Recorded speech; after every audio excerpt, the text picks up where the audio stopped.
அனைவருக்கும் இனிய காலை வணக்கம்.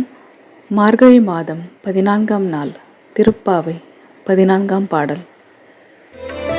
உங்கள் புழக்கடை தோட்டத்து வாழ்வியுள் செங்கழு நீர் வாய் நெகிழ்ந்த ஆம்பல் வாய் கூம்பினக்காள் செங்கல் கொடி கூரை வெண்பல் தவத்தவர் தங்கள் திரு கோயில் சங்கிடுவான் போதந்தார் எங்களை முன்னம் எழுப்புவான் வாய் பேசும் நங்காய் எழுந்தீராய் நாணாதாய் நாவுடையாய் சங்கொடு சக்க